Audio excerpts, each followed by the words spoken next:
영광의 하나님을 뵙는 복된 주일 예배의 자리에 나오신 성도 여러분을 주의 이름으로 환영합니다. 몇 가지 교회 소식 또 행사 모임 안내 말씀드리도록 하겠습니다. 오늘 2부 예배 후에 본당 이곳에서 그대로 우리가 재직 훈련을 하겠습니다. 길게 하지 않고요, 한 30분 정도 이제 한 해를 시작하면서 우리가 새롭게 각오를 다지는 그런 시간을 갖도록 하겠습니다. 모든 재직들 참여하시기 바랍니다. 그리고 오는 수요일부터 우리가 새벽 기도회와 수요 찬양 예배를 시작하도록 하겠습니다. 새벽 기도회 5시 50분, 그리고 수요 찬양 예배는 저녁에 하지 않고 우리가 오전 10시 30분에 본당에서 우리가 시작을 합니다. 한 해 동안 또 이를 통해서 여러분들의 영적 생활에 있어서, 신앙 생활에 있어서 큰 힘이 또 위로가 되는 시간 또 되시기를 바랍니다. 한국 학교는 2월 4일 오는 토요일이죠. 2월 4일부터 오전 9시 30분에 봄학기를 시작합니다. 또 주위에 널리 강구해 주셔서 또 많은 학생들이 참여할 수 있도록 해주시고 또 협조해 주시면 감사하겠습니다. 월드 미션 프론티어 우리 김평욱 선교사님께서 우간다와 또 루안다에 대학교를 지금 건물을 지금 세우고 또 문교부 교육부에 인가 신청을 했었는데 그 중에 이제 모든 준비가 필요한데 그 준비 과정 속에 하나가 도서관의 책을 확보를 해야 합니다. 그래서 영문 서적을 수집한다고 하는데 하드커버로 된 것, 아마 고등학교 3학년 교과서도 되지 않을까 싶은데 하드커버로 된 또 이렇게 책들을 수집한다고 하니까 여러분들 집에 또 자녀들 이미 또 대학교 진학했을 경우에 필요 없는 그 영문 서적 또 다른 서적이 있다면은 또 사무실로 이렇게 가져오시면 4월 달에 오셔서 수집해서 함께 이렇게 실어간다고 하니까 많이 협조해 주시면 감사하겠습니다. 이제 우리 사도신경으로 우리의 신앙을 하나님 앞에 고백하심으로 1월 마지막 주일, 1월 29일 주일 예배 하나님께 드리도록 하겠습니다. 전능하사 천지를 만드신 하나님 아버지를 내가 믿사오며 그의 아들 우리 주 예수 그리스도를 믿사오니 이는 성령으로 잉태하사 동정녀 마리아에게 나시고 본디오 빌라도에게 고난을 받으사 십자가에 못 박혀 죽으시고 장사한 지 사흘 만에 죽은 자 가운데서 다시 살아나시며 하늘에 오르사 전능하신 하나님 우편에 앉아 계시다가 저리로서 산 자와 죽은 자를 심판으로 오시리라. 성령을 믿사오며 거룩한 공예와 성도가 서로 교통하는 것과 죄를 사하여 주시는 것과 몸이 다시 사는 것과 영원히 사는 것을 믿사옵나이다. 아멘. 우리 다 함께 일어나셔서 찬송가 57장 하나님을 찬송하겠습니다.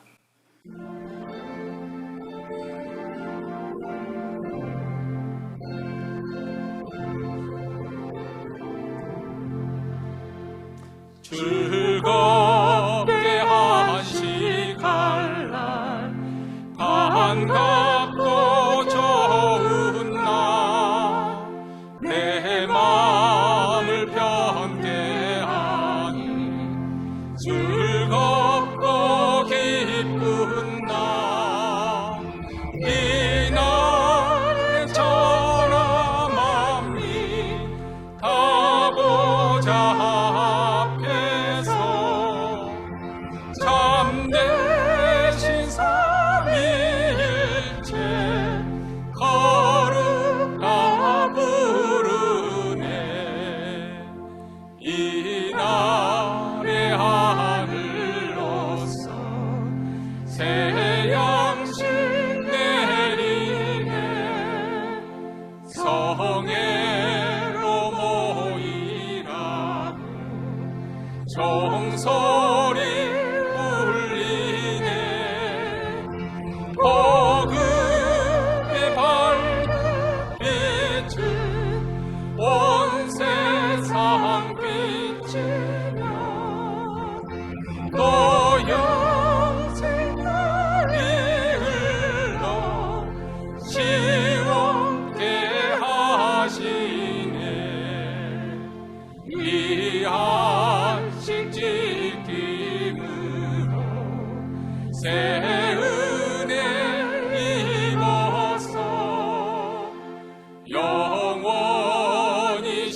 가운데 삼위일체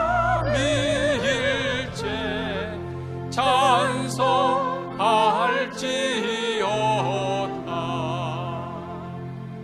아멘.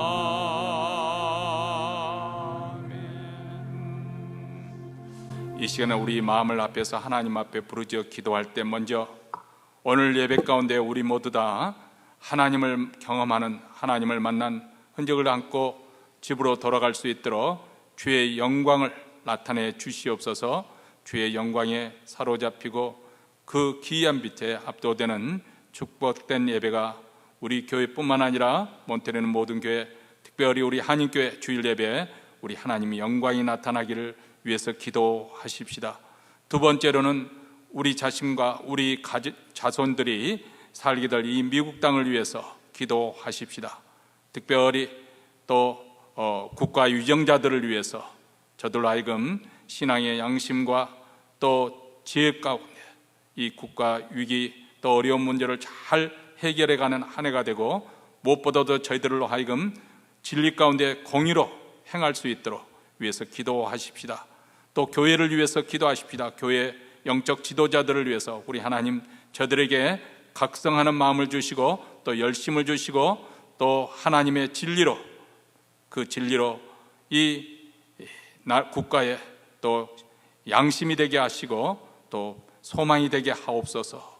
이렇게 지도자들을 위해서 기도하시고 또 우리가 두고 온 조국을 위해서도, 대한민국을 위해서도 기도하십시다. 국가 위정자들과 또 교회를 위해서도 기도하시고 또 하루속히 복음으로 우리 하나님 남북이 통일되는 그런 날이 속히 올 수 있도록 위해서 기도하겠습니다. 세 번째로는 우리 자신과 우리 가정 또 한 해를 또 시작하면서 금년에 가진 기도 제목을 하나님께 아뢰면서 우리의 소원을 위해서 또 자녀들과 우리 직장과 사업터, 특별히 우리의 장래 소원하는 바를 하나님께 아뢰면서 하나님께 기도할 때 우리 하나님 우리 가운데 계셔서 병도 치유되게 하시고 상한 마음도 고침받게 하여 주시고 또 가정도 회복되고 고침받는 아름다운 역사가 일어날 수 있도록 이 시간 이러한 기도 제목을 가지고 다 함께 합심해서 통성으로 기도하겠습니다. 사랑하시는 우리 하나님 아버지, 오늘 또 복된 주일 예배를 맞이하여 하나님 앞에 저희들 나왔습니다. 그리스도의 피를 힘입어 은혜 보좌 앞에 나와 하나님 앞에 찬송하며 찬양하며 주의 이름을 부를 때 주의 영광이 나타나는 아버지 그러한 시간이 되기를 원합니다. 하나님을 경험하는 시간이 되게 하시고 하나님을 만나는 흔적을 안고 집으로 돌아갈 수 있는 축복된 시간이 되게 하여 주시옵소서. 몬트레는 모든 교회들과 또 특별히 우리 한인교회 주일 예배 드리는 이 시간에 우리 하나님의 임재가 생생하게 느껴지는 하나님의 영광을 보는 축복된 주일 예배가 되기를 간절히 원하고 기도합니다. 하나님 아버지, 또한 저희들 이 미국 땅에 살며 우리 후손들이 살아갈 이 미국 땅을 위해서 기도합니다. 이 땅을 고쳐주시옵기를 원합니다. 우리 하나님 아버지, 정치 위정자들 모든 국가 위정자들에게 주께서 저희들에게 아버지 하나며 정말 온전한 정신을 가지고 아버지 하나며 양심에 따라 공의로 행하며 또 이 국가를 아버지 지혜롭게 잘 경영해 갈 수 있도록 저들에게 겸손의 마음을 주시옵시고 아버지 하나님 앞에 은혜를 입을 수 있도록 주여 도와주시기를 원합니다. 특별히 아버지 하나님의 교회 우리 하나님 복을 주셔서 아버지 하나님의 무엇보다도 지도자들 깨어 일어나게 하여 주시옵고 저들로 하여금 아버지 하나님의 말씀으로 이 국가를 잘 지도하며 아버지의 양심의 빛이 될 수 있도록 저들의 국가의 소망이 되는 귀한 말씀으로 이 국가를 아버지를 섬길 수 있도록 주여 교회를 다시금 새롭게 하여 주시기를 원합니다. 우리가 떠난 대한민국을 위해서도 기도합니다. 아버지 뜨거운 그 거국에도 우리 하나님의 아버지 하나님의 국가를 아버지를 국리를 여겨 주시옵소서. 위기 속에서도 아버지 하나님의 지혜롭게 우리 하나님의 은혜 가운데 무사히 아버지 하나님의 위기를 잘 극복해가는 아버지 하나님의 시간이 되기를 원합니다. 아버지 무엇보다도 교회를 새롭게 하시고 부흥을 아버지 하나님의 주께서 허락하여 주셔서 하나님 저들로 하여금 민족을 잘 섬기는 교회가 되게 하시고 하나님의 진리대로 올바르게 아버지 행할 수 있도록 우리 하나님께서 깨우쳐 주시고 하루속히 복음으로 남북이 통일되는 아름다운 은혜의 역사가 아버지 대한민국에 일어날 수 있도록 주께서 도와주시기를 원합니다. 오늘 또 예배를 드리며 하나님께 부르짖어 기도하는 새해를 맞이하는 아버지 사랑하는 가정마다 아버지 하나님의 기도 제목이 있습니다. 우리 하나님 들어 응답하여 주시되 자녀들이 이 땅에 번성하게 하시고 저들의 직장과 사업대에서 형통하게 하시고 저들의 소원하는 장래에서 모든 소원하는 것이 우리 하나님의 뜻 가운데 성취되게 하시고 하나님의 선하심을 맛보는 귀한 축복된 한 해가 되게 하옵소서. 여기도 병고침의 역사가 일어나시고 상한 마음의 고침을 받게 하여 주시며 아버지가 문제가 많은 것들 아버지의 공경에 빠진 가정들도 치유되고 회복되는 아름다운 은혜의 역사 한 해 동안 아버지 예배 드리는 가운데 우리 하나님께서 우리의 기도를 들으시고 응답하여 주시옵기를 간절히 원하고 기도하오니 주여 주께서 이 시간에도 함께 하시고 아버지 우리의 기도를 우리 예배를 연락하여 주시며 하나님께서 함께 하심을 아버지 하나님의 주의 응답 가운데 보내어 주시옵소서. 우리 하나님의 선하심과 자비로우신 은혜로우심을 맛보는 예배가 이루어지기를 간절히 원하고 기도하옵나이다. 아멘. 하늘에 계신 우리 아버지여, 이름이 거룩히 여김을 받으시오며 나라에 임하옵시며 뜻이 하늘에서 이룬 것 같이 땅에서도 이루어지이다. 오늘날 우리에게 일용할 양식을 주옵시고 우리가 우리에게 죄진 자를 사하여 준 것 같이 우리 죄를 사하여 주옵시고 우리를 시험에 들게 하지 마옵시고 다만 악에서 구하옵소서. 대개 나라와 권세의 영광이 아버지께 영원히 싸움나이다. 아멘. 하나님 말씀은 창세기 32장 13절로부터 24절까지 우리 다 같이 한 목소리로 읽도록 하겠습니다. 야곱이 거기서 경야하고 그 소유 중에서 형 에서를 위하여 예물을 대가니 암염소가 200이요 수염소가 20이요 암양이 200이요 수양이 20이요 전나는 약대 30과 그 새끼요 암소가 40이요 황소가 10이요 암나귀가 20이요 그 새끼 나귀가 10이라.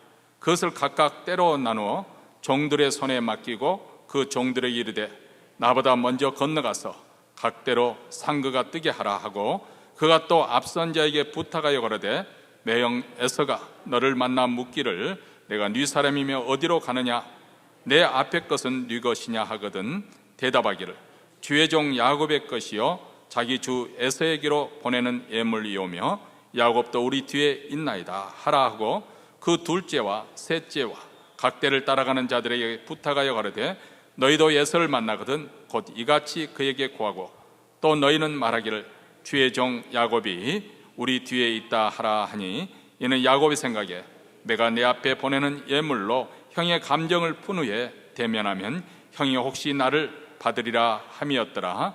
그 예물은 그의 앞서 행하고 그는 무리 가운데서 경야하다가 밤에 일어나 두 아내와 두 여종과 11 아들을 인도하여 야복 나루를 건널세 그들을 인도하여 시내를 건네며 그 소유도 건네고 야곱은 홀로 남았더니 어떤 사람이 날이 새도록 야곱과 씨름하다가. 아멘. 제 기억에도 생생히 남은 사건, 사실 그렇게 큰 사건은 아니었지만은 그 당시 한국 사회를 아주 떠들썩하게 만들었던, 그래서 방송이나 신문 미디어에서 많이 언급이 됐던 1975년에 일어났던 사건입니다. 그것은 바로 고등학교 교사였던 고상문 씨가 그 북유럽 노르웨이에 여행을 가다가 그만 북한 공작원에게 납북이 되었다는 그런 뉴스였습니다. 제가 기사를 다시 이렇게 살펴보니까 그 남편이 납치될 그 당시 그 아내는 결혼한 지 1년밖에 되지 않은, 그래서 이미 임신을 한 그런 상황이었습니다. 그래서 남편이 언젠가는 이제 풀려나겠지, 석방될 날을 손꼽아 기다리면서 이제 태어난 딸을 키우면서 하루하루 보냈는데 온 20년이라는 세월이 지나고 말았습니다.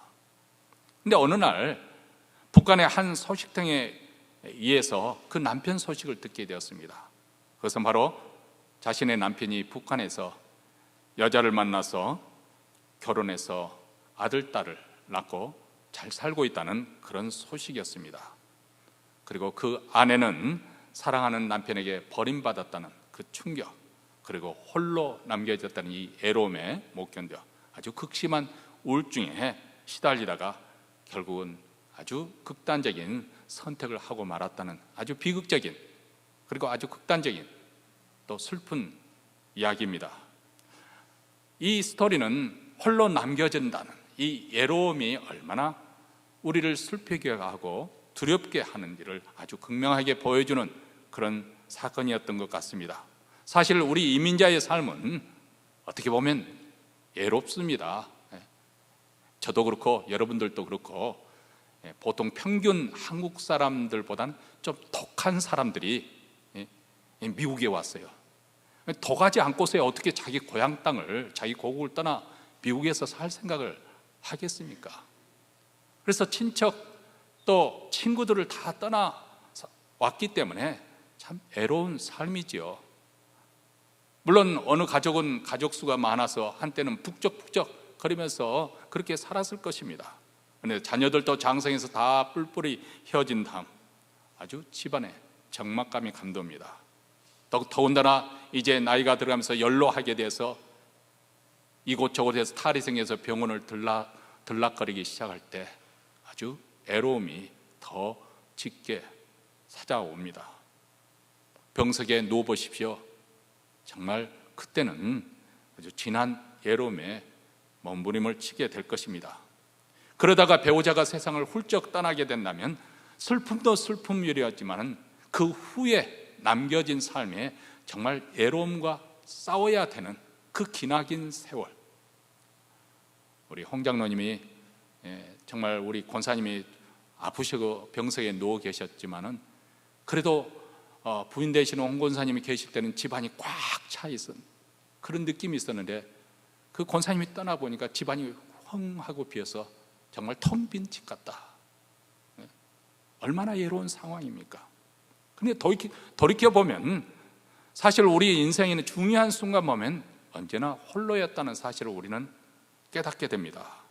평소에는 주변에 사람들이 많아 보이고 도움이 될 수 있는, 도움을 청할 수 있는 사람도 많아 보이지만은 진짜 위기의 순간이 오면 그렇지 않습니다. 사실 그런 위기의 강은 홀로 건너는 경우가 태반입니다. 그래서 위기 앞에 설 때 애로움이 엄습하는 것이고, 그래서 사람들이 홀로 남겨지는 것을 두려워하는 것이겠죠. 그리고 그 애로움이 병이 깊어지면 현하기 어렵게 되고 자칫하면 잘못된 선택으로 인생을 더 망가지게 만들어 버립니다. 사실 우리가 홀로 있는 것이, 홀로 서게 된다는 서 있게 된다는 그 사실이 두려워하는 이유 중에 하나는 나의 정말 적나라한 모습이 그때 드러나기 때문이 아닐까. 허약하기 짝이 없고 불완전하고 그리고 여전히 연약한 자기 자신의 참 모습. 사실 사람들에게 둘러싸일 때는 나의 자신의 참 모습을 잘 알지 못합니다. 그러나 홀로 서 있을 때 비로소 내 참 모습이 드러나게 되는 것이고, 사실 또 그렇기 때문에 홀로 그런 서 있는 그런 시간, 홀로 남겨진 그 시간에 사실 어떻게 보면 우리 내면의 세계에 변화가 일어나는 수 있고 또 인격의 성장과 성숙이 또한 일어날 수가 있습니다. 오늘 본문 말씀을 보면 야곱이 야복 나루에 홀로 남았습니다. 가족들은 다 그 야복강을 건너가게 하고 홀로 남았습니다. 사실 엄밀하게 말하면 야곱이 하나님에 의해서 마지막 코너에 몰려들어서 홀로 남겨졌다 그렇게 봐도 과언이 아닙니다. 모든 연줄이 다 끊어지고 그가 의지했던 것들이 얼마나 부실한 것인가 깨닫게 되는 그 순간, 그런 초라하고 야비하고 그리고 아주 무능력한 그 자신의 모습을 보게 된 것입니다. 사실 야곱은 아주 유능한 사람입니다. 자신의 야망을 달성하기 위해서 힘써 노력하고 성실하게 살아왔던 사람입니다. 우리는 야곱을 생각하면 우선 아버지를 속이고 그래서 장자의 축복을 받아내고 또 형 에서를 팥죽 한 그릇으로 그것을 사버리는 아주 야비한 사람으로만 우리는 기억하기 쉽습니다.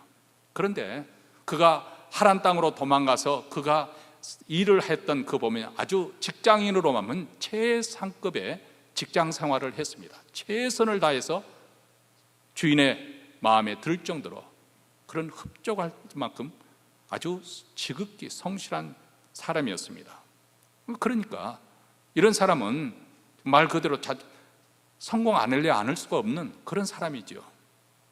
근데 그가 가는 길에 베델이라는 곳에 하룻밤을 자다가 꿈에 환상을 보게 되죠. 그것은 하나님이 나와 함께 하신다는 그런 사실을 확인하는 꿈이었습니다. 이전까지는 하나님이 계신다는 것을 지식적으로만 믿었죠. 그것은 할아버지 아브라함이 하나님이고 아버지 이삭이 하나님이, 나와는 별로 상관이 없는, 그래서 하나님을 체험한 적이 없는 그런 신앙이었습니다.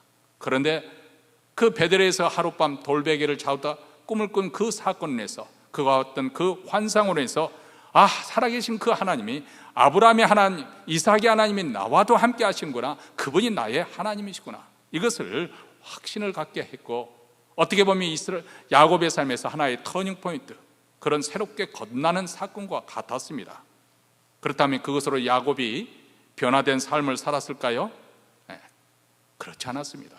그래서 하나님께서는 야곱을 그 외삼촌 라반이라는 사람의 손에 붙여서 아주 혹독하게 20년 동안 그가 연단을 받게 했던 것이죠. 이 삼촌 라반은 야곱보다 한 수 더 높은 사람이었습니다. 단수가 더 높은 사람이었어요. 딸 둘을 이용해서 아주 야곱을 철저하게 부려먹은 그런 사람이었습니다.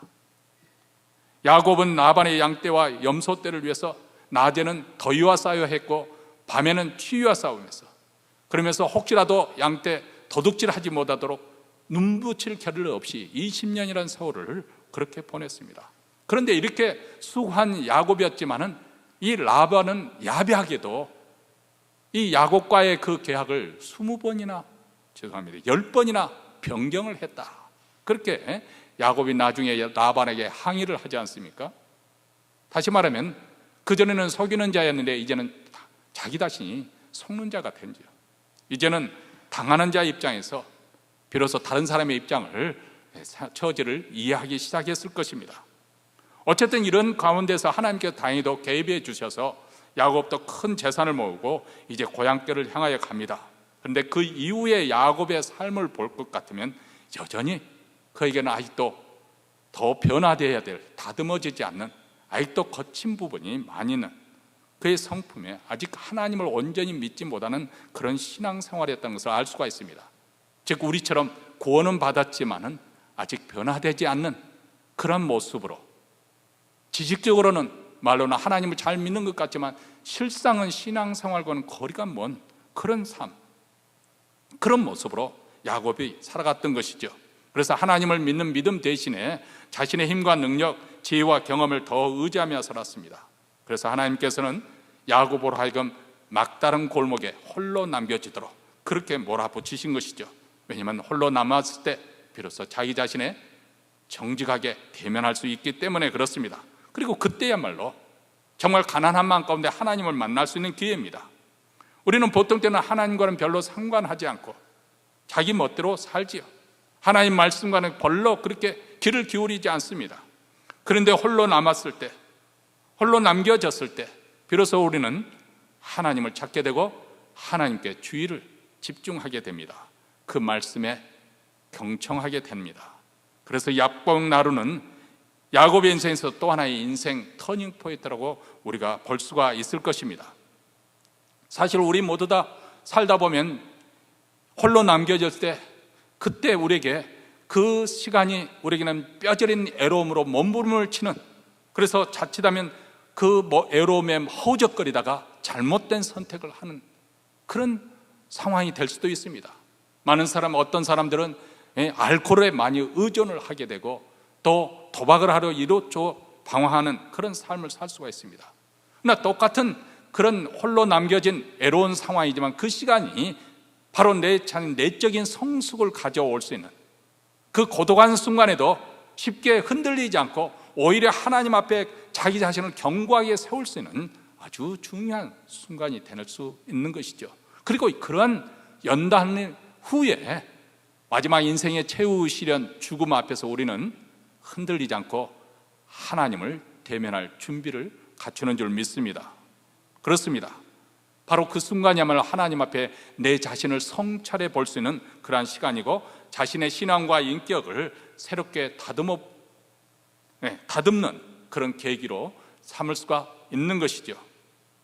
그렇게 해서 하나님께서는 이런 과정을 통해서 우리로 하여금 하나님 앞과 사람들 앞에서 한층 더 성숙한 모습으로 설 수 있도록 만들어 주는 줄 믿습니다.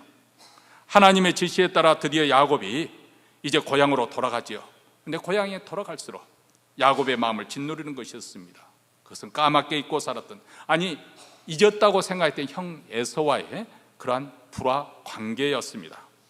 형 에서의 존재가 공포와 두려움의 대상으로 고향에 가까워지면 질수록 더 점점 커졌습니다. 그래서 야곱은 지금까지 문제를 해결해 왔던 것처럼 형 에서에게 먼저 심부름꾼을 보내서 형의 마음을 누그러뜨리려고 시도를 합니다. 자기 자신을 철저하게 낮추고 형을 주라고 부르면서, 그래서 형의 용서, 화해를 청하는 그런 메시지를 담아서 보냈습니다. 그런데 에서에 갔던 심부름꾼이 황급히 돌아와서 전하는데 형 에서가 부하 400명을 이끌고 주인 어른을 만나려고 달려오고 있다는 거예요. 나를 환영하는 그런 숫자치고는 너무 크지 않습니까? 야곱은 암울하고 절망적인 상황이 되어버리고 말았습니다. 그리고 이제까지 그랬던 것처럼 만약을 대비해서 꾀를 냅니다. 재산을 짓기 위해서 종들과 양떼들과 소떼들, 약떼들 둘로 나눠서 만약 에서가 한쪽을 치면 다른 한쪽은 도피해서 그 재산이라도 지키고자 그렇게 꾀를 냅니다. 그리고 마음의 안정을 찾기 위해서 또 하나님께 기도합니다. 사실 두려움이 찾아오면 기도가 잘 되지 않지요. 먼저 인간적인 방법으로 이리저리 시도를 하고 거기에 하다 보면 기도에 집중하기가 어렵습니다. 그런데 야곱은 고향으로 돌아오는 길에 하나님의 군대라는 의미의 마하나임 곳에서 천사들의 무리를 보았지 않습니까? 하나님께서 야곱으로 하나님 두려워하지 않도록, 이런 상황에서 두려워하지 않도록 그에게 이미 징조를 보여주신 것이죠. 표적을 보여주신 것이죠. 그것은 바로 예전 베델에서 보여줬던 것처럼 내가 너와 함께한다, 내가 너를 보호해 주겠다, 그것을 보여주시기 위해서 천사의 무리를 미리 만나게 하신 것이 아닙니까? 그래서 야곱은 그 위기의 순간에 기도의 줄을 놓지 않고 하나님께 부르짖어 기도합니다. 그런데 여기서 멈추지 않고 야곱은 또 다른 화해의 전략을 세웁니다. 그것은 바로 예물을 미리 보내서 에서의 마음을 풀려는 것이죠. 참 야곱답지 않습니까? 그런데 그가 택한 예물을 보면 입이 쩍 벌릴 지경입니다. 암염소가 200마리고 순염소가 20마리, 암양이 200마리, 순양이 20마리, 젖나는 약대가 30마리, 그 새끼들, 암소가 40마리, 황소가 10마리, 암나귀가 20마리, 나귀 새끼가 10마리. 한번 생각을 해보십시오. 우리 어렸을 때 농촌에서 황소 한 마리를 누가 선물로 줬다, 대단한 선물입니다. 그렇잖아요? 근데 여기 보면 대략 550마리가 되는 그런 짐승을 준비해서 형의 예물로 보냈다는 것입니다. 여기서 우리가 두 가지 사실을 발견할 수 있을 것 같아요. 하나는 빈털터리로 그 하란 땅에 갔던 야곱이 그 많은 양의 선물을 보낼 정도로 거부가 되었다는 거 한 가지 우리가 알 수가 있겠고, 물론 출혈이 심했겠지만은 그래도 그 정도 할 수 있다는 건 그만큼 감당할 수 있기 때문에 한 거 아니겠습니까? 그 말은 성실히 직장 생활만 해가지고 그 정도 부를 일구지는 않았겠지요. 하나님께서 그의 재산을 보호해 주셨기 때문에, 축복해 주셨기 때문에 그만한 거 가능한 것이겠죠. 또 하나는 그 많은 예물을 화해 제스처로 보냈다는 것은 그만큼 그것이 야곱에 의해서 절실했다는 것입니다. 그의 진정성을 보여주고 있는 거예요. 내가 형과의 화해를 말로만 화해하기 원한다 그런 것이 아니라 정말 살과 같은, 자기의 살과 같은 그것을 띄어서 그 엄청난 재산을 형에게 아낌없이 예물로 보낸 것입니다. 물론 이러한 야곱의 선택과 판단에 대해서 우리도 쉽사리 비판하기가 어려워 보입니다. 왜냐하면 그만큼 이 많은 분량의 선물을 보낸 만큼 야곱에 있어서는 에서와의 화해가 절실한 것으로 지금 받아들이고 있기 때문에 이를 위해서라면 어떠한 희생에도 감수할 각오입니다. 사실 이 화해의 예물을 생각하면 우리 모두에게도 화해의 예물이 필요한 존재라는 것을 성경은 말씀해 주고 있습니다. 왜냐하면 우리 죄로 인해서 하나님과 우리 사이가 단절되었다, 아니 하나님과 원수 관계, 원수 관계는 그런 상태에 놓여져 있다고 성경은 말씀하고 있습니다. 우리의 불경건한 그런 삶으로 인해서 하나님의 진노 아래 있다. 성경은 그렇게 말합니다. 그리고 이 불화한 관계를 해소하기 위해서 우리에게도 희생 제물이 필요한데, 야곱처럼 우리가 희생 제물을 준비해서 많은 양의 희생 제물을 해서 하나님과 화해를 청하는 것이 아니라 하나님께서 우리를 위해서 희생 제물을 준비해 주셨다. 그것은 바로 하나님 아들 예수 그리스도, 그분을 십자가에 내어 주심으로 우리가 지은 모든 죄의 형벌을 대신 갚아주시고, 그래서 하나님과 우리 사이에 화목제물 되게 하셨다는 것입니다. 그리스도께서 화목제물이 되사 진노의 자녀였던 우리가 이제는 하나님의 사랑의 대상, 하나님의 자녀가 되었습니다. 하나님의 백성이 되었습니다. 원수됐던 그 관계가 화목하게 되었습니다. 바로 십자가로. 예수 그리스도의 화목제물이 되신 것은 바로 우리 자신들 뿐만 아니라 세상 죄를 위한 것이라고 요한 1서에서 말씀을 해주고 있습니다. 에베소에 보면 이것은 바로 유대인과 이방인을 구별하는 그 중간에 막힌 담을 그리스도의 십자가 피로 다 허물어 버렸다. 그래서 우리로 하여금 하나님의 백성 하나가 되게 하셨다. 사실 유대인들은 이방인들에서 저들은 미개인, 하나님의 저주를 받는 그런 대상으로 그렇게 여겼습니다. 원수처럼 취급했습니다. 그런데 예수 그리스도의 십자가의 피로 유대인과 이방인들이 한 몸을 이루는, 왜냐하면 예수님이 화목제물이 되어주셨기 때문에 그렇습니다.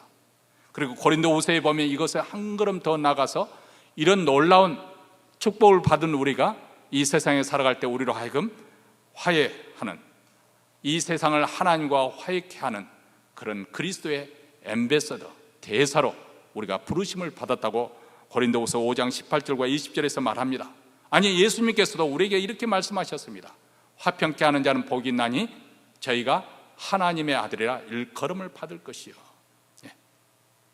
하나님과 우리 사이의 관계가 화목해 되어지니까 이웃과의 관계도 화목해 되어지고, 우리가 세상에 살 때는 우리가 피스메이커, 화목해 하는 자로, 화평케 하는 자로 살게 하셨다.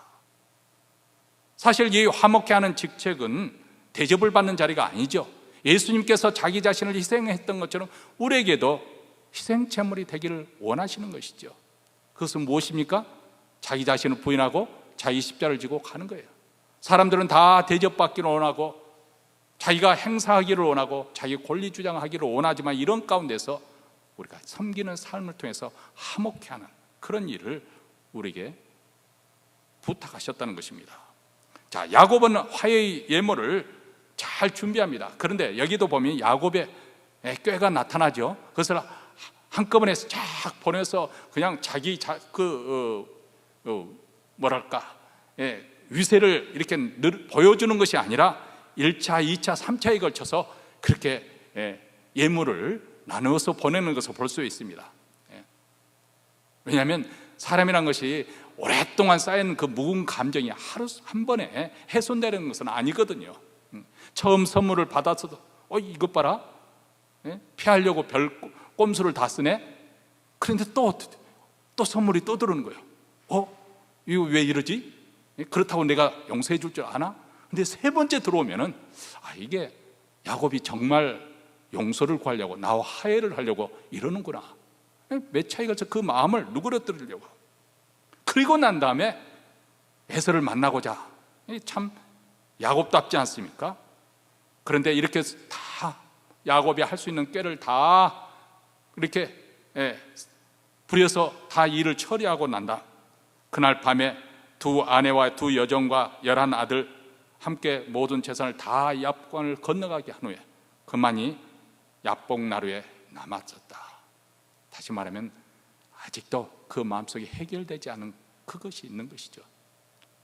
모든 수단을 다 강구했지만은 아직도 확신이 없는 거예요. 과연 일이 어떻게 될지. 그 답답한 마음을 가지고 그는 홀로 남았습니다. 어쩌면 그 어느 때보다도 심한 고독과 애로움이 그를 엄습해 왔을 것입니다. 과연 이 위기를 어떻게 이겨냈을까요? 우리 신앙 세계에서는 사실 역설적인 진리는 이렇게 위기가 오히려 축복의 기회가 된다는 사실입니다. 세상 사람들이 볼 때는 그것이 망한 그런 상황인 것 같지만 오히려 하나님의 입장에 봐서는 영적으로 큰 축복의 계기가 된다는 것이죠. 야곱에게도 인생의 최고 위기가 야곱이란 그 이름에서 이스라엘로 변화되는 위대한 사건이 일어나게 됩니다. 언제 그런 일이 일어나요? 모든 것을 다 떠나보내고 홀로 남아있었을 때 23절에 야곱은 밤에 일어나 두 아내와 두 여종과 11 아들을 인도하여 시내를 건네며 소유를 건네고 야곱이 홀로 남았더니 모든 것을 다 떠나보낸 다음 홀로 남았을 때 지난날 야곱과 에서와의 사건은 에서에게서는 아주 분통이 터지는 좌절, 복수심을 품게 하는 그런 상처 깊은 사건이었습니다. 그리고 야곱 자신에게는 부끄러운, 생각하고 싶지 않은, 없었던 일로 하고 싶은 그런 사건이었습니다. 야곱이 삼촌 라반의 집에 가는 동안에는 에서와의 문제가 일단락되었다, 그렇게 생각했습니다. 영원히 기억속에 묻혀질 것이라고 생각했습니다. 그런데 그의 귀향길에서 가로막는 것은 아직 해결되지 않는 형 에서와의 관계였습니다. 여러분, 죄란 것이 그렇습니다. 죄란 것은 끝까지 쫓아옵니다. 그 문제를 해결하기 전까지는 언젠가는 추적해서, 그리고 그것이 언젠가는 우리를 압도해 올 것입니다. 그래서 우리 믿는 자의 가장 큰 복이 무엇입니까? 만일 너희가 너희 죄를 자백하면, 너희 모든 죄를 다 사하시면 너희 불의 가운데 깨끗게 해주실 것이다. 하나님께서 우리에게 주신 놀라운 축복이지 않습니까? 우리 믿는 자에게 주시는 놀라운 축복입니다. 세상 사람들에게는 그 죄에서 용서를 할 줄 모르니까 그것을 피하고자, 그것을 잊어버리고 한사코 잘못된 길로, 더 악화된 자기 인생을 망치는 길로 나아가지 않습니까? 평생을 죄책감에 사로잡혀서 사는 사람이 얼마나 많습니까? 어쨌든 야곱 또한 지난날의 고통과 아픔에서 자유로워지고 싶어서, 그래서 그가 가지고 있는 재물로 화해하려고 했습니다. 어쩌면 형에서는 지난날처럼 똑같이 어리석고 단순한 사람이라고 생각했을지도 모릅니다. 언제나 내가 형보다 한 수이지, 자신에게 모사로 능히 자기 앞에 닥친 이유기를 잘 헤쳐나갈 것이라고 확신했을지도 모릅니다. 그런데 막상 문제에 봉착하고 보니까 이번만은 순수히 그냥 넘어갈 수 있는 상황이 아니라는 것을 깨달았습니다. 그것을 덮어둔다고 해서, 도망친다고 해서, 도피한다고 해서 해결될 문제가 아닙니다. 지금 아니라도 언젠가는 꼭 해결해야 될 그런 부채였습니다. 그리고 이런 현실에 부딪히니까 비로소 야곱은 자기 자신의 참 모습을 발견하게 된 것이죠. 얼마나 초라하고 얼마나 무력한 존재인가. 지금까지는 자기가 누구보다도 아주 지혜롭게, 또 재치 있게 인생의 위기를 극복하고, 그리고 누구보다도 더 열심히 일했기 때문에 아주 잘 살 수 있는 그런 자신감, 많은 가족을 이루고 큰 부를 이루어서 내가 내 스스로 힘으로 크게 축적했다고 그렇게 우쭐했을 것입니다.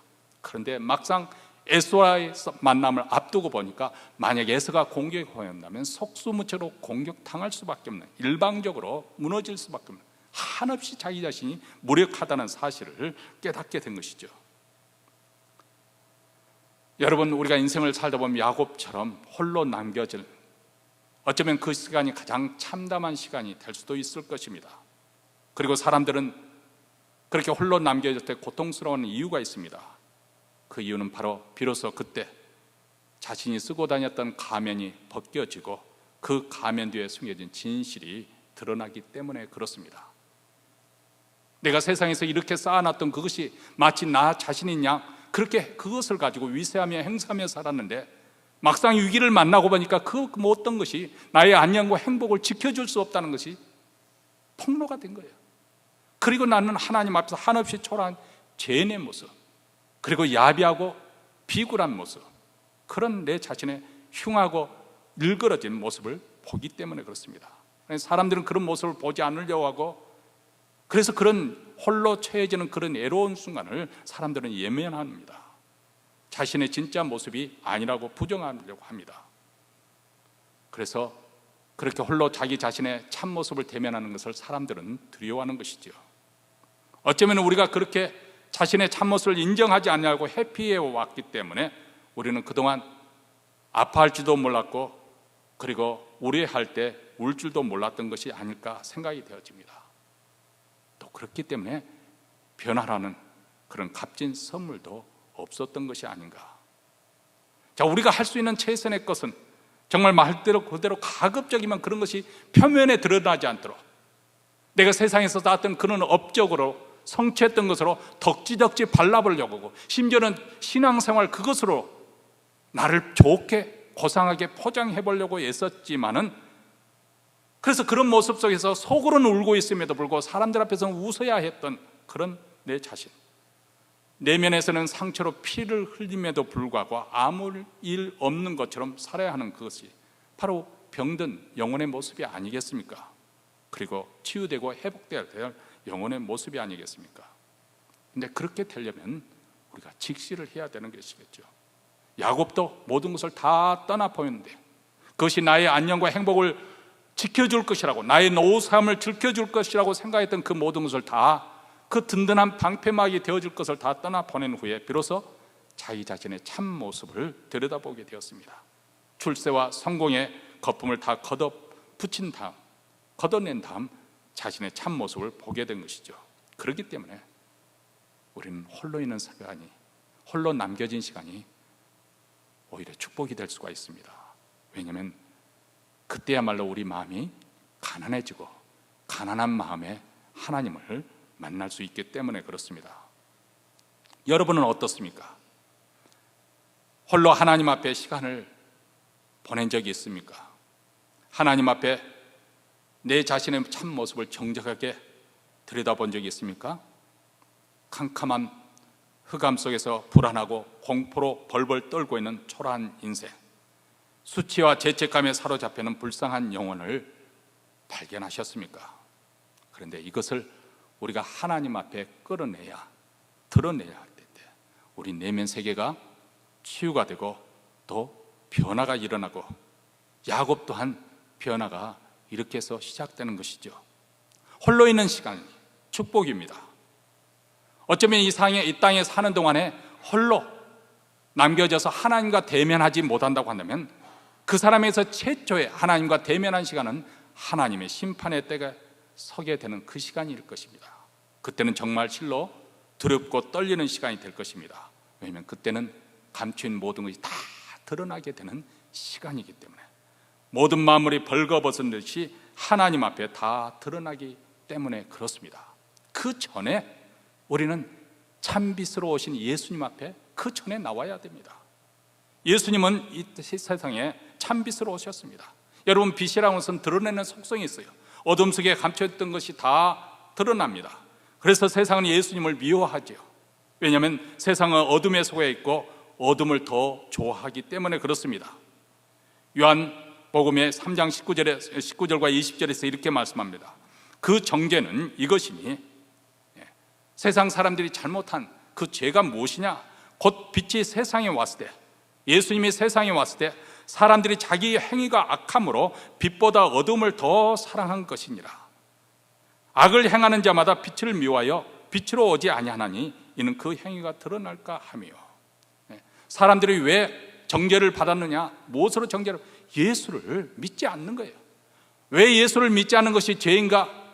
왜냐하면 그들은 어둠에 속해 있기 때문에 빛 대신 예수님을 믿지 않는다는 것입니다. 어두운 곳에 빛이 비치면 어둠이 물러나게 되어 있고 감추인 것이 드러나게 되었습니다. 그런데 어떤 사람들은 이 빛으로 나오기를 한사코 거부를 하는 거예요. 오히려 어둠을 더 좋아하기 때문에 예수 믿는 것을 반대하는 것이죠. 왜냐하면 자신의 은밀한 것이 탄로나기 때문에, 어둠을 좋아하기 때문에. 그런데 어떤 사람들은 우리처럼 빛으로 나오게 됩니다. 빛에 붙여 그 어둠 속에서 드러나지 않던 그것들을 다 드러나게 될 때 그것을 드러내놓고 자신의 죄를 발견하고 회개하게 되는 것이죠. 오늘 우리에게도 하나님 말씀은 동일하게 역사합니다. 성령께서는 하나님 말씀을 통해서 우리 속의 은밀한 부분을 다 드러나게 하시는 분이십니다. 히브리서 4장에 하나님의 말씀은 살았고 운동력이 있어 좌우의 날서는 어떤 검보다 더 예리하여 혼과 영과 및 관절과 골수를 찔러 쪼개기까지 하며 또 마음의 생각과 뜻을 감찰하나니 지으신 것이 하나라도 그 앞에 나타나지 않음이 없고 오직 만물이 우리를 상관하시는 자의 눈앞에 벌거벗은 것 같이 드러나느니라. 여러분 병원에 가서 이상이 있으면 엑스레이를 찍어보지 않습니까? 엑스레이는 우리 속에 있는 것, 뭐가 문제 있는 것, 그것을 드러내는 일을 합니다. 자신의 진실한 모습을 하나님께서는 엑스레이처럼 비춤으로 우리로 하여금 깨닫게 하는 것입니다. 그동안 내가 하나님을 신뢰한 것이 아니라 내가 실상은 내가 생각했던 훨씬 더 나를 더 의지하고 살았던 것, 내 열심과 내 노력을 더 가치 있게 생각했던 것을 깨닫게 해주는 것입니다. 말로는 하나님의 뜻이라고 말하고 있지만 실상은 내 욕심, 욕망을 하나님의 뜻이라고 그렇게 우리는 단정하고 추구를 하고 살았던 것을 말씀은 깨닫게 하십니다. 왜냐하면 우리 안에는 한없이 커지고 싶은 욕망, 한없이 높아지고 싶은 욕망, 남을 짓밟고 더 높이 올라가고 싶은 욕망, 다른 사람을 내가 부리고 싶은 욕망, 섬김을 받고 싶은 그런 욕망이 있기 때문에 그것으로 인해서 우리는 한사코 이런 자신의 참모습을 대면하지 않으려고 하는 것이죠. 그런데 야곱처럼 절박한 상황에 처하여 홀로 남겨졌을 때 비로소 우리는 우리 자신의 참모습을 발견할 수가 있습니다. 그러므로 하나님께서 우리를 애롭게 하실 때는 애로움을 피하기 위해서 필사적으로 도피할 것이 아니고 오히려 처절하게 애로움과 싸울 필요가 있습니다. 그 애로움으로 그치는 것이 아니라 고독 속에 자기 존재를 정말 성숙하게 하는, 자기 존재를 발견해서 새롭게 하나님 앞에서 재창조의 산실로 삼을 그럴 기회로 삼아야 합니다. 하나님이 우리를 애롭게 하실 때는 비록 그것이 고통스럽지만은 우리가 그것을 수용해야 될 이유가 여기 있습니다. 그런 애로움의 과정을 우리가 잘 견뎌내야만이 인생 최후의 시련, 바로 죽음의 그 문턱에 섰을 때 우리는 비록 애롭지만은 그 애로움으로 넘어지는 것이 아니라 그 가운데서도 하나님의 은혜 가운데 든든히 서고 그 요단강을 건너갈 수 있는 것이죠. 그리고 그런 순간이야말로 우리의 마음이 정말 가난해집니다. 오직 하나님만이 전부라는 고백이 나올 수밖에 없습니다. 그래서 이를 통해서 우리의 신앙이 더 깊어지는 거고 더 견고해지고 우리 자신이 더 성숙해지는 기회가 되는 것입니다. 사람들은 왜 애로움을 견디지 못하고 고통스러워할까요? 그것은 나만 홀로 남아있다는 그런 생각이 들기 때문에 그렇죠. 사실 그런데 사람들에게 다 둘러싸여 있어도 인생이란 것이 사실 결국은 애로운 존재입니다. 왜냐하면 나를 정말로 이해해 줄 수 있는 사람, 나를 정말로 받아줄 수 있는 사람이 이 세상에는 없기 때문에 그렇습니다. 나라는 존재를 그대로 있는 그대로 받아들일 수 있는 사람이 없습니다. 나의 아픔이나 고통을 나눌 사람이 없고 그럴 때 우리에게는 진한 애로움이 느껴지는 것이죠. 그런데 놀라운 것은 예수님이 바로 이런 철저한 고독과 애로움 속에서 처절하게 죽으셨다는 사실입니다. 그렇기 때문에 그분은 우리의 아픔과 슬픔과 고통과 애로움을 다 이해할 수 있고 공감할 수 있습니다. 그분은 이 땅에 사람의 형상으로 오셔서 우리처럼 사셨습니다. 우리의 고통, 우리의 아픔, 우리의 애로움, 그 모든 것을 다 겪어내셨어요. 친히 겪으셨습니다. 그리고 심지어는 십자가상에서 사랑하는 아버지 하나님으로부터 버림을 받으셨습니다. 철저하게 애롭고 고독한 길을 가신 것이죠. 그렇기 때문에 그분은 우리의 형편과 처지, 느낌, 감정에 다 공감할 수 있는 것입니다. 그리고 우리를 실질적으로 도우실 수 있습니다. 히브리서 4장 15절에서 이렇게 말씀합니다. 우리에게 있는 대제사장은 예수 그리스도, 그분이 우리의 대제사장이시죠. 우리의 연약함을 체휼하지 아니하는 자가 아니요, 그분은 우리의 연약함을 다 공감하신다는 거예요. 느끼신다는 거예요. 동정하신다는 것입니다. 그래서 모든 일에 우리 한결같이 시험을 받은 자로 돼 죄는 없으시니라, 이렇게 말씀하고 있습니다. 오늘 이 아침 이 세상에 나 홀로만 남겨졌구나, 혹시 이런 생각에 외로움과 씨름하고 있는 분들이 계시지 않습니까? 그런데 기억하시기 바랍니다. 우리 하나님은 우리를 결코 그와 같이 내버려 두지 않겠다. 항상 우리와 함께 하실 것을 약속해 주셨습니다. 그분이 오늘도 우리 함께 동행하시는 것이죠. 오늘의 고통이 아무리 심각하고, 오늘의 방황이 아무리 어렵고, 오늘의 좌절이 아무리 눈물겹다 할지라도 우리 하나님은 우리의 심정을 다 이해하고 계시고 아시고 떠나지 아니하신다. 그런즉 우리가 무엇을 두려워하겠습니까? 우리는 홀로가 아닙니다. 우리 주님께서 약속해 주셨지 않습니까? 벌저다 내가 세상 끝날까지 너희와 항상 함께 있으리라. 이 말씀으로 위로받는 우리 모두가 되시기를 주의 이름으로 축원합니다.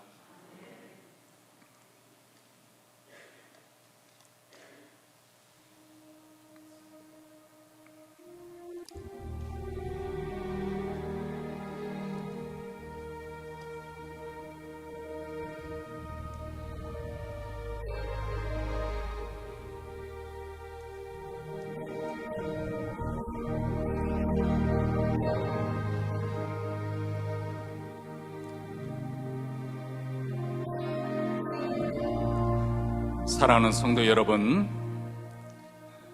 우리도 언젠가는 창조주 하나님 앞에 서게 될 날을 맞이하게 될 것입니다.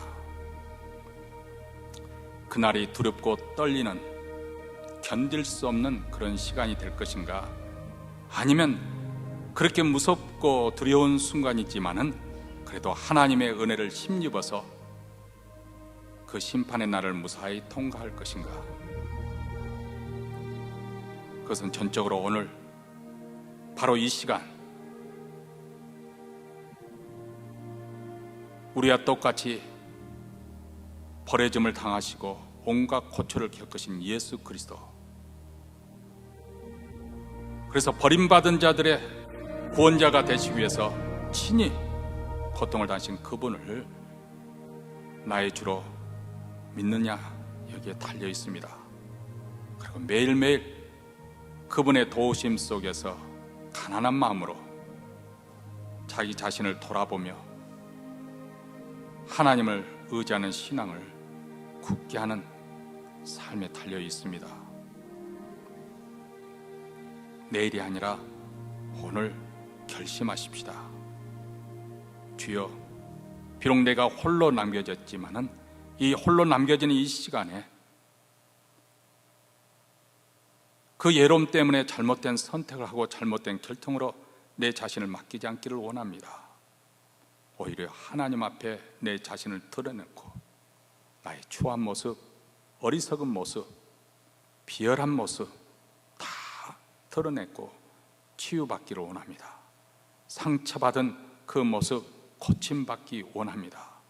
연약한 믿음 다시금 회복받기 원합니다. 주여, 이 시간 우리 마음을 어루만져 주셔서 치유하여 주시고 새롭게 하여 주시옵소서. 이제 예배 순서대로 준비한 예물 하나님 나라에 바칩니다. 물질만 하나님께 드린 것이 아니라 우리의 마음과 정성을 담아 바칩니다. 이 예물이 쓰는 것마다 우리 주 예수 그리스도의 복음이 땅끝까지, 특별히 우리 북한 통뼈까지 전파되게 하옵시고 하루속히 남북이 복음으로 통일되는 은혜가 있게 하옵소서. 주의 교회를 오늘 한 해 동안에도 더욱더 흥황하게 하시고 복음의 역사를 이루어가는 교회가 되게 하시며, 또 오늘 또 예배 나온 사랑하는 성도들 그 심령 속에 비록 세상에서는 예롭지만은 하나님의 존재로 꽉 채움을 받고 믿음으로 승리하는 한 해가 되게 하시고 자녀들이 형통하는 한 해가 되도록 주께서 복을 내려 주시옵소서. 우리 구주 예수 그리스도 이름으로 기도합나이다. 아멘. 우리 다 함께 일어나셔서 가사의 의미를 생각하면서 480장 부르시겠습니다.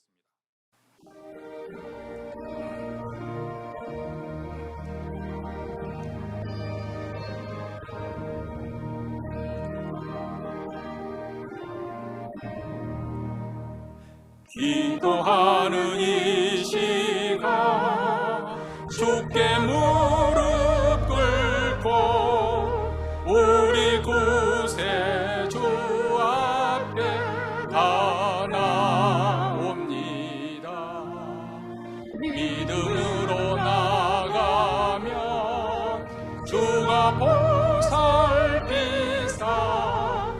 크신 은사를 주네. 거기 기쁨 있네. 기도 시간에 복을 주시네. 고난 내 마음 속에 기쁨 충만하네. 기도하는 이 시간 주가 곁에 오사 인자하신 얼굴로 귀 기울이네. 우리 자신 버리고 그 발 아래 굴면 크신 은사를 주네. 거기 기쁨 있네. 기도 시간에 복을 주시네. 고난 내 마음 속에 기쁨 충만하네. 기도하는 이 시간 주께 엎드려서 은밀하게 구할 때 모두 나빴네. 잘못된 거 아뢰면 주근히 여기사 크신 은사를 주네. 거기 기쁨 있네. 기도 시간에 복을 주시네. 고난 내 마음 속에 기쁨 충만하네. 기도하는 이 시간 주를 의지하고 크신 은혜 구하면 복 받으리라. 의지하는 마음에 근심 사라지니 크신 은사를 주네. 거기 기쁨 있네. 기도 시간에 복을 주시네. 고난 내 마음 속에 기쁨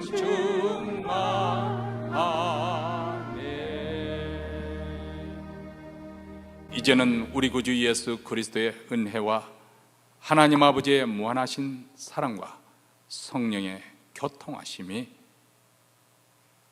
예로움 속에서 오히려 하나님의 존재 의식으로 가득 채우며 내면의 세계가 새로워지고 더욱 성숙한 인생으로 발돋움하고자 다짐하며 이 자리를 떠나는 사랑하는 주의 백성, 그 가정과 기업과 교회 위에 영원토록 함께 있을지어다. 아멘.